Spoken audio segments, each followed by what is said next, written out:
Hi friends, welcome back to my channel. இன்றைக்கி நம்ம பார்க்க போகிற வீடியோ என்னென்னு பார்த்தீங்கன்னா 12 ராசிகளுக்கு உகந்த முருகன் வழிபாடு பற்றி தான் பார்க்க போகிறோம்.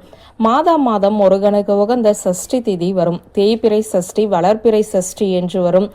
அடுத்ததாக கிருத்திகை நட்சத்திரமும் சேர்ந்து வரும். இப்படிப்பட்ட நாட்களில் முருகனை 12 ராசிக்காரர்களும் எந்த முறையில் வழிபட்டால் என்ன பலன் கிடைக்கும் என்றுதான் இப்போது நாம் பார்க்க போகிறோம். அதிலும் அவரவர் ராசிக்கு உகந்த அறுபடை வீட்டு முருகனை மனதில் நினைத்தால் சொல்லவே வேண்டாம். உங்களுடைய கஷ்டங்கள் இன்றோடு உங்களை விட்டு நிரந்தரமாக விலகிவிடும். மேஷம் முதல் மீனம் வரை இருக்கும் 12 ராசிக்காரர்களும் அறுபடை வீடுகளில் எந்த முருகரை மனதார நினைத்து சஷ்டி நாளில் வழிபட வேண்டும், நீங்கள் உச்சரிக்க வேண்டிய மந்திரம் என்ன என்பதை பற்றித்தான் நாம் இப்போது பார்க்க போகிறோம். அது மட்டும் இல்லாமல் குறிப்பிட்ட இந்த முருகன் கோவிலுக்கு உங்களுக்கு வாய்ப்பு கிடைக்கும் போது ஒரு முறை சென்று அந்த முருகனை தரிசித்து விட்டு வாருங்கள். வாழ்க்கையில் எதிர்பாராத நல்ல திருப்பு முனைகள் அமையும் என்பது குறிப்பிடத்தக்க ஒரு விஷயம். மேஷம் மற்றும் விருச்சக ராசி அன்பர்களே, நீங்கள் பழனி பால தண்டாயுதபாணியை வழிபாடு செய்வது உங்களுக்கு அதிக சிறப்பு வாய்ந்த பலனை கொடுக்கும். பழனிமலை முருகனை மனதார நினைத்து முடிந்தால் பழனி முருகனை ஏதாவது ஒரு புகைப்படத்தின் மூலம் 2 கண் குளிர பார்த்து பழனி தண்டாயுதபாணிக்கு அரோகரா என்று சொல்லி பாருங்கள். நீண்ட நாட்களாக நிறைவேறாமல் இருந்த ஆசை, நீண்ட நாட்களாக நடக்காமல் இருந்த நல்லது உங்கள் வாழ்வில் இன்று நடக்கும். பழனி இருப்பது திரு ஆவினன்குடியில். இது செவ்வாய்க்கு உரிய தலம். இந்த கோவிலுக்கு நீங்கள் ஞாயிற்றுக்கிழமை அல்லது செவ்வாய்க்கிழமை அன்று சென்று வருவது அபரிமிதமான பலனை கொடுக்கும். அடுத்ததாக ரிஷபம் மற்றும் துலாம். நீங்கள் திருத்தணி முருகனை மனதார நினைத்து வழிபட வேண்டும். முடிந்தால் ஏதாவது ஒரு புகைப்படத்தின் மூலம் திருத்தணி முருகனை ஒரு முறை பார்க்கும் போதே உங்களுக்கு இன்று அதிர்ஷ்டம் அடித்து கொண்டு ஓடி வரும்.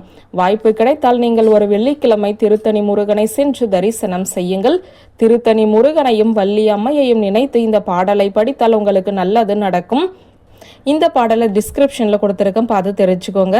அடுத்ததாக மிதுனம் மற்றும் கன்னி. வள்ளி தெய்வானையோடு முருகர் பழமுதிர் சோலையில் காட்சி தருகிறார். உங்களுக்கு இந்த கோவில் தான் சிறப்பு. நீங்கள் பழமுதிர் சோலை முருகனை மனதார நினைத்து வழிபாடு செய்ய வேண்டும். பழமுதிர் சோலை முருகனுக்கு அரோகரா என்று 3 முறை சொல்லி பாருங்கள். இதுவரை உங்கள் வாழ்வில் நடக்காத நல்லது கூட இன்று நடக்கும். அடுத்ததாக கடகம் மற்றும் சிம்மம். கடகம் மற்றும் சிம்ம ராசிக்காரர்களுடைய ராசிப்படி சுவாமிமலை முருகனை சென்று தரிசனம் செய்ய வேண்டும். சிம்ம ராசிக்காரர்கள் திருத்தணி மலைக்கு சென்று திருத்தணி முருகனையும் ஒரு முறை தரிசனம் செய்து வருவது சிறப்பு.